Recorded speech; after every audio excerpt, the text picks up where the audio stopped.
والصلاة والسلام على رسول الله وعلى آله وصحبه ومن والاه ربنا افرغ علينا صبرا وثبت أقدامنا وانصرنا على القوم الكافرين. Allah, le Très-Haut, dit dans la sourate 9, At-Tawba, la seule du Coran qui ne commence pas par la basmala, Ya ayyuhal ladina amanu. Donc ici, Dieu interpelle des croyants, en l'occurrence nous. Ô vous qui avez la foi. Abdullah ibn Mas'ud dit, lorsque vous entendez dans le Coran, Ya ayyuhal ladina amanu, ô vous qui avez cru, tendez l'oreille. Car, soit Dieu vous invite à quelque chose de bon et d'utile pour vous, et à ce moment-là, empressez-vous, courez pour le faire, ou soit il va vous prévenir, il va vous avertir de quelque chose de mauvais, de dangereux. Alors tendez l'oreille pour éviter le pire et pour faire le mieux. Donc qu'est-ce qu'Allah va nous dire? Ya ayyuhal ladina amanu, ô vous qui avez la foi. Et la foi, ouvrez bien vos oreilles, ce n'est pas une posture psychologique, spirituelle, qui nous empêche de penser, de réfléchir, de nous élever intellectuellement. Au contraire, la foi, chez nous, c'est une foi intelligente, qui est le fruit de la pensée et de la réflexion. Alors on croit toujours que parce qu'on est croyant, donc on est bête et discipliné. C'est faux. On est croyant, donc on est intelligent et discipliné. Donc, ô vous qui avez cru, donc écoutez ce que je vais vous dire, c'est important. Inna kathiran min al-ahbari wal-ruhban. Beaucoup. Très grand nombre. Combien? On ne sait pas exactement. Tout ce qu'on sait, c'est qu'ils ne sont pas 1% ni 2%. Ils sont 10, 20, 30%. Parmi vos religieux. Ici, le verset parle des prêtres, donc des religieux chez les chrétiens, et il parle des rabbins, des religieux chez les juifs. Mais vous savez tous que ce verset s'adresse à qui? À nous, croyants musulmans. Donc si Allah nous parle des rabbins et des prêtres, c'est pour nous dire, faites attention, ce qui est arrivé aux rabbins et aux prêtres va sans doute arriver à vos imams.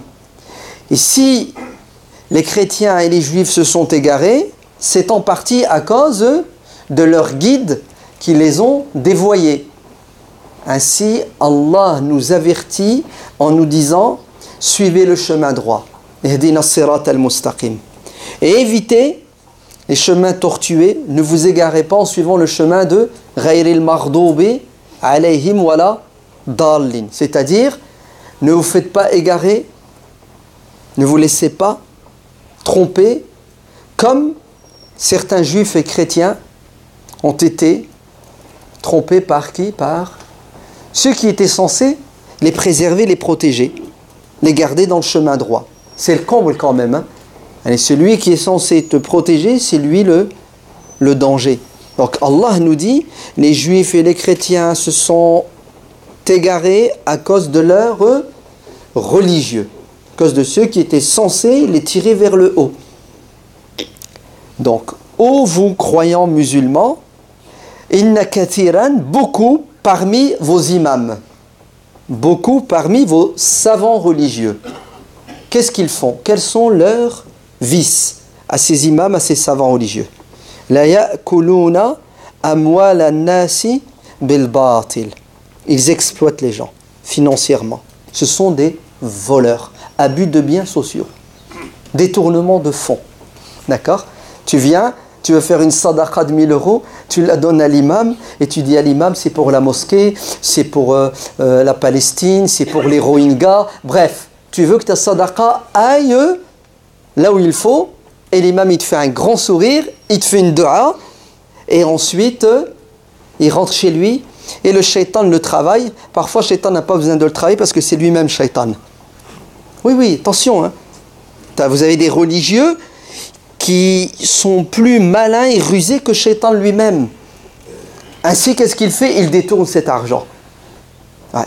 Il le détourne soit en justifiant le détournement, je suis un miskin, je ne touche pas assez, je ne suis pas payé à manger. Bref, n'ayez crainte, il va trouver mille et un justificatifs. Ou soit, c'est un hypocrite, c'est même un impie, un mécréant déguisé en musulman qui abuse de la bonté, de la gentillesse, de la générosité, non, de la naïveté des musulmans. Vous avez compris? La naïveté. Allah nous dit, la ya'kulun, ils vivent de ça. Ils vous exploitent. Hein? Ils profitent de vous. Mais ce n'est pas fini. Vous allez voir qu'ils font pire que ça. Parce que là, ils s'attaquent au porte-monnaie. Mais il y a pire que le porte-monnaie. Ils nous volent nos cœurs. La yasudduna an sabilillah. Ils détournent les gens du chemin qui mène à Dieu. Eh oui, ils font des déviations. L'autoroute, elle est là. Il barre l'autoroute et il te fait sortir vers les chemins tortueux. Même pas, il te fait faire un demi-tour. C'est-à-dire, ces gens-là, au lieu de vous guider vers Dieu, vous éloignent de Dieu. Comment est-ce qu'ils font pour nous éloigner de Dieu? Avec leur mauvais comportement, avec leur hypocrisie. C'est pour ça, Ibn Qayyim al-Jawziyya, il parle d'eux dans son livre. Et vous savez comment il les taxe? Il les taxe de qutta'u at-turuq, des brigands. Ouais. Pas Robin des Bois qui vole les riches pour les pauvres. Ce sont des gens qui volent les pauvres pour s'enrichir. Et Ibn al-Qayyim les taxe de quoi? De gens qui détournent les gens sincères de la voie de Dieu. Il faut le faire quand même. Hein, celui qui est censé te guérir, le médecin, c'est lui qui te met le virus. C'est lui qui te rend malade. C'est lui qui t'achève, qui te tue. Est-ce que c'est possible? Est-ce que ça, là, ce qu'on est en train de dire, c'est réel? Est-ce que ça existe? Ben, Allah nous dit que ça a existé, hein, chez les juifs, chez les chrétiens, et il nous avertit, nous, communauté musulmane, en nous disant, vous n'êtes pas à l'abri. Pourquoi est-ce qu'on n'est pas à l'abri? Pas parce qu'on est tous des êtres humains, tout simplement, et Shaitan, c'est toujours le même. Cocktail explosif, être humain non sincère, ouais, plus Shaitan qui connaît bien, hein, le nefs de l'être humain, qu'est-ce que ça donne? Ça donne la pire des choses, c'est-à-dire des religieux, hypocrites, voleurs. Ibn al-Qayyim continue, il dit, ce sont des gens, ouais, ces imams, ces religieux, qui empêchent les croyants du quotidien de se rapprocher d'Allah. Ils éloignent les croyants de la voie de Dieu. Ils disent aux gens, faites, et ils ne font pas, et ils disent aux gens, ne faites pas, et ils sont les premiers à faire. Dieu les maudit. Vous entendez? Hakada. Dieu les maudit. Et c'est vrai. Le prophète, alayhi salatu wassalam, dit dans un hadith qui fait flipper, il dit que le jour de la résurrection, les croyants, sincères, hein, la majorité des musulmans, un peu naïfs, une fois au paradis, ils sont heureux, et là, ils se disent, où sont nos imams? Où sont nos guides? Hein, où est le cheikh? Ils ne les voient pas, ils ne les trouvent pas. Et Allah leur dit, ben, ils ne sont pas au paradis, ne les cherchez pas. Ils ne sont pas au paradis. Où sont-ils? Ben, ils sont à côté. Derrière le mur, entre le paradis et l'enfer, il y a un mur, il y a un voile. Ils sont en enfer? Non, c'est pas possible, ya Allah. C'est pas possible. Ben, vous allez le voir de vos propres yeux. Le rideau se lève. Et là, les croyants vont assister à une scène terrible. Leurs imams, leurs savants, leurs prédicateurs, ouais, en enfer, en train de tourner en rond, dans le feu, avec leurs entrailles qu'ils traînent par terre. Et là, c'est un choc. Et c'est tout à fait normal que tu sois choqué. Parce que tu ne t'attends pas à ce qu'ils soient en enfer. Tu t'attendais à ce qu'ils soient au 8e paradis et toi au 1er. Puisque tu pars du principe qu'il est meilleur que toi, il est plus saint, il est plus pieux, puisqu'il connaît le Coran, etc., etc. Question. Qu'est-ce que vous faites en enfer? Pourquoi est-ce que vous êtes en enfer? On ne comprend pas. Hein, on est déstabilisé, n'est-ce pas? Et la réponse est simple. On vous ordonnait le bien, on ne le faisait pas. Et on vous dissuadait de faire le mal et on était les premiers à le faire. En cachette, loin de vous. On vous a bien eu sur terre, on vous a arnaqué en beauté, on vous a pris votre argent, on vous a pris votre temps, on vous a pris vos femmes, ouais, on vous a tout pris. Et vous n'avez rien vu, tellement vous êtes naïf, tellement vous êtes bon, tellement vous êtes sincère. Et puis on croyait que ça allait durer éternellement. Et quand on est arrivé devant Dieu, on s'est fait avoir. Allez, est-ce que vous vous rendez compte? Il pensait tricher et tromper sur terre et dans l'au-delà. Abu Huraïra rapporte dans le Sahih de l'imam Muslim que le prophète alayhi salatu wassalam a dit: les 3 premières catégories de personnes qui seront jetées en enfer, la tête la première sont, et il cite parmi elles, Qari, quelqu'un qui maîtrise le Coran. Les 10 lectures, zid 4 autres si tu veux qui sont da'ifa, 14 lectures, le mec, un diva, il chante trop bien, il récite trop bien le Coran. Il sera jeté en enfer le premier. Ouais, parce qu'il a utilisé la parole de Dieu pour endormir les gens. Eh oui, c'est pour cela, le Coran, pas une fois, mais des dizaines de fois, il nous parle de l'égarement des rabbins et des prêtres pour nous dire: ne vous faites pas avoir comme ils se sont fait avoir. Al-Qadi Iyad, rahimahullah, dans son livre Tartib al-Madarik, et l'imam al-Zahabi, dans son livre Tarikh al-Islam, l'encyclopédie sur l'histoire de l'islam, rapporte cette anecdote. On est en Espagne, en Andalousie, et on a un despote et un tyran qui s'appelle Al-Hakam Ibn Hisham Ibn Abdurrahman al-Dakhil, Saqar Quraysh, le grand Abdurrahman al-Dakhil qui a sauvé l'islam de l'Andalousie, qui est parti en vrille à cause de la division et des guerres fraternelles. Had al-Hakam, une fois au pouvoir, tajabbara, il est devenu un rebelle. Il ne veut plus respecter la loi. Tout ce qui l'intéresse, c'est l'argent et le sexe. Et il trouve des gens pour le conforter dans son égarement. Et les premiers qui confortent ces gens-là dans l'égarement, ce sont les religieux, ce sont les savants.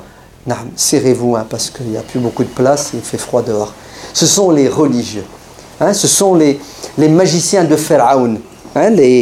La cohorte là, qui tourne autour du politique pour profiter, pour exploiter le pouvoir. Certains savants vont soutenir Al-Hakam. Ils vont lui faire les fatwas qu'il veut. Ils vont même prier pour lui. Ils vont même faire des rêves et se réveiller le matin et dire: je l'ai vu dans mes rêves et le prophète m'a dit. Ils sont prêts à tout dire, à tout inventer. N'ayez crainte. Ils ont l'art de quoi? De mentir. Deuxième type de savants, ce sont ceux qui ont peur, ceux qui sont lâches, ou plutôt ceux qui craignent que si jamais ils s'opposent à lui, les conséquences négatives seront pires que les conséquences, plus nombreuses que les conséquences positives. Troisième type de savants, ce sont ceux qui vont se soulever contre la tyrannie, contre la dictature. Ceux qui vont appliquer le Coran, qui dit que le savant ne doit craindre qu'Allah et il doit dire la vérité pour sauver l'humanité tout entière, même s'il doit y laisser sa peau. Parmi ces savants, Talut ibn Abd al-Jabbar, rahimahullah.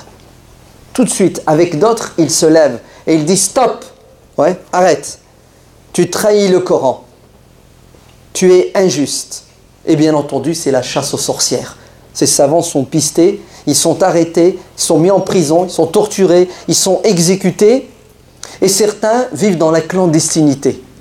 Ils sont cachés et ils continuent leur travail qui est de réveiller les consciences pour soulever les peuples contre le pharaon de l'Andalousie. Talut ibn Abd al-Jabbar va se cacher chez un voisin juif. Et ça, c'est la preuve que les musulmans n'avaient pas de problème à vivre avec des juifs et avec des chrétiens. Ils commerçaient ensemble, ils avaient des relations tout à fait naturelles. La preuve, regardez, ce savant dans la clandestinité, il trouve refuge auprès de son voisin qui lui dit: tu es chez toi ici, tant que je suis vivant, tu n'as rien à craindre, je te protège et je vais te nourrir. Et pendant 1 an, il va vivre dans cette situation où il ne peut plus se déplacer comme il veut. Sa vie est en danger, il est wanted, mort ou vif, vous me le ramenez. Interpol le cherche partout sur terre, du moins partout en Andalousie, puisqu'on est en Andalousie. Il est sur la liste des savants terroristes, intégristes. Pourquoi? Parce qu'il ose dire non au nouveau désordre mondial, c'est ça, nouvel ordre mondial, à la tyrannie, au despotisme, à l'exploitation des puissants qui exploitent les pauvres. Bref, après un an, Talut en a marre. C'est ce qu'il décide. Il décide de sortir de la clandestinité et de faire face à ce despote. Mais cette fois de manière un peu plus intelligente. C'est ce qu'il va faire. Il va entrer en contact avec le premier ministre de Al-Hakam ibn Hisham qui s'appelle Abu Bassam. Pourquoi il entre en contact avec lui? Parce que c'était son élève, celui à qui il enseignait le Coran, à qui il enseignait les sciences religieuses. Donc il se dit, ce ministre, il va quoi? Il va avoir une certaine, un peu de compassion, un peu de pitié, il va me comprendre.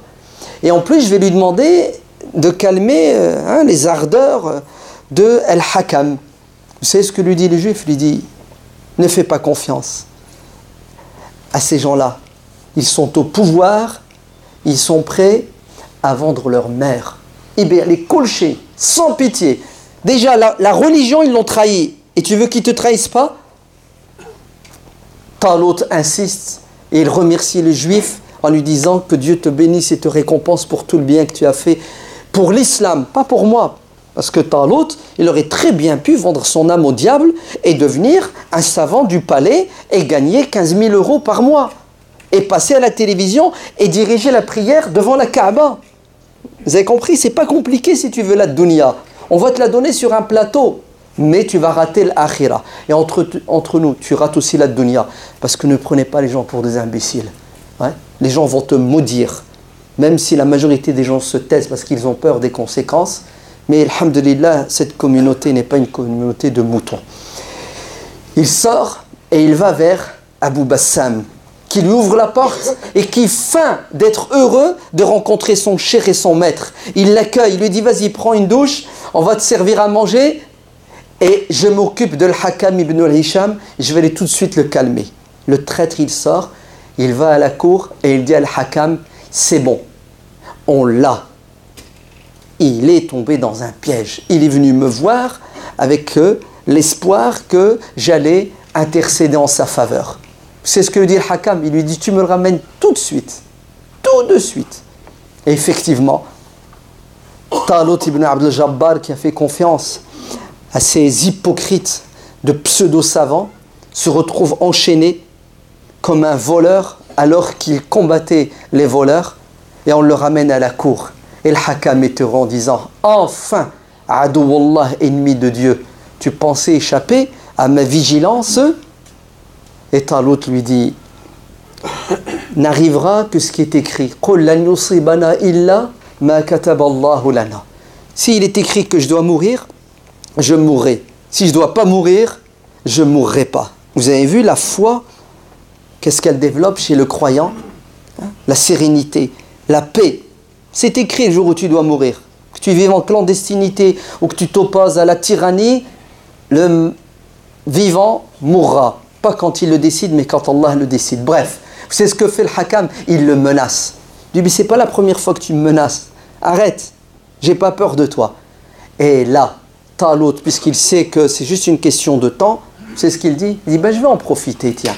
Je vais l'exhorter, je vais lui dire les 4 vérités en face. Je vais le secouer spirituellement. Et il commence à lui faire un dors en lui disant, crains Allah.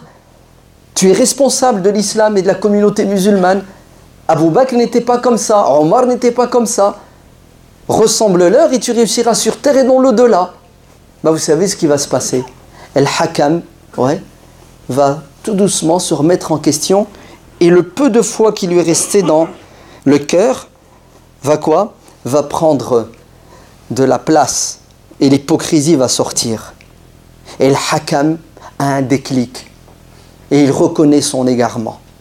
Vous avez vu, les dictateurs de l'époque étaient des croyants malgré les injustices qu'ils commettaient.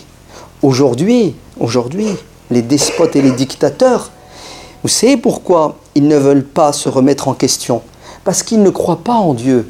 Ils n'ont pas la foi. Ne vous faites pas avoir par les apparences. Celui qui croit en Allah ne cherche pas à tuer un croyant. Mais ce n'est pas un croyant qu'il tue, c'est des milliers de croyants. Celui qui a 1 gramme de foi ne va pas s'attaquer à ce qu'il y a de plus beau sur terre, c'est-à-dire un être humain. Ils recouvrent la Kaaba d'un drap brodé d'or et ils pendent et ils tuent des croyants qui prient nuit et jour. Qu'est-ce que c'est que ça, si ce n'est de l'hypocrisie? Bref, Al-Hakam a le déclic et vous savez ce qu'il fait? Il dit à Talut, je m'excuse pour tout ce que je t'ai fait. Regagne ton poste, tu vas redevenir l'imam de Cordoue et tu seras plus inquiété. Et il se tourne vers son ministre. Il dit à son ministre, comment t'as fait pour l'avoir? Il dit, il est venu pour trouver refuge auprès de moi avec espoir que j'intercède en sa faveur. Et pendant 1 an, il était caché chez un juif. Et le Hakam lui dit, t'as pas honte? Il a trouvé la sécurité chez le juif qui n'est pas croyant et la trahison chez le musulman qui est censé être croyant, et de surcroît tu es son élève. Tu es vraiment quelqu'un de mauvais. Et vous savez ce qu'il va faire? Il va le licencier. Et Hada Abou Bassam va finir SDF, clochard, à faire la manche à la sortie des mosquées, et il sera maudit par tous les gens qui le croiseront. Al-Qadi Talut ibn Abdul Jabbar va devenir l'imam de Cordoue par excellence, et le juif va recevoir une bourse, il va être récompensé par Al-Hakam, et vous savez ce qu'il va faire? Il va devenir musulman et se convertir à l'islam. Oui. Vous avez vu les vrais savants ce qu'ils faisaient? Les vrais savants s'opposaient à la tyrannie. Les vrais savants combattaient les injustices. Les vrais savants ne profitaient pas de la bonté des musulmans en prenant leur zakat, en prenant leur sadaqat, en profitant de leur faiblesse et de leur détresse avec des pseudo-ruqya qui ont pour objectif, soi-disant, de nous soigner et de régler tous nos problèmes. Tout ça, c'est une manière directe, c'est même plus indirect, d'exploiter les musulmans et de profiter. Un vrai savant, un vrai imam, c'est celui qui est au service des gens et non pas qui se sert des gens. C'est celui qui se sacrifie pour que les gens vivent heureux et vivent dans la justice. Et pour cela, qu'est-ce qu'il faut? Il faut qu'ils craignent Allah uniquement et qu'ils ne craignent personne, même s'il doit y laisser sa peau, même s'il doit mourir. Et en fait, ce n'est pas une mort, c'est ça la vraie vie, c'est vivre libre et dire ce que l'on pense et non pas esclave et dire le contraire de ce que l'on pense parce qu'on adore un être humain car on lui donne les pouvoirs d'Allah, c'est-à-dire de donner la vie, de donner la mort. Qu'Allah nous donne la sincérité dans nos actes et nos paroles. Qu'il fasse de nous des musulmans sincères en privé et en public. Qu'Allah nous aide à rester musulmans et à mourir musulmans, à être ressuscités avec les musulmans véridiques et sincères. Qu'Allah fasse miséricorde à nos parents et fasse leurs péchés. Qu'il préserve et protège nos enfants de toute forme d'égarement. Qu'Allah soit à côté de nos frères et sœurs qui combattent toute forme d'injustice partout sur terre. Le prophète alayhi salatu wassalam dit dans le hadith authentique qui se trouve dans le Jami' al-Saghir de l'imam Suyuti, authentifié par Sheikh al-Albani rahimahullah, le prophète sallallahu alayhi wa sallam dit: ce que je crains le plus pour ma communauté, le plus grand des dangers pour ma communauté. On nous a souvent dit et répété les hadiths qui disent le danger pour ma communauté c'est la femme, le sexe. C'est vrai. Le danger pour ma communauté c'est l'argent. Fitnatu ummati fil mal. C'est vrai. Mais le danger des dangers, d'après ce hadith et d'après le verset du Coran qu'on a cité au début de la sourate Tawbah, vous savez c'est lequel? C'est munafiqun alimul lisan. C'est quelqu'un qui a du savoir, qui a de la connaissance et l'éloquence, qui parle bien. Et en vérité, c'est un hypocrite, c'est-à-dire un religieux qui va utiliser la religion pour des fins purement personnelles ou malsaines et qui va égarer les gens.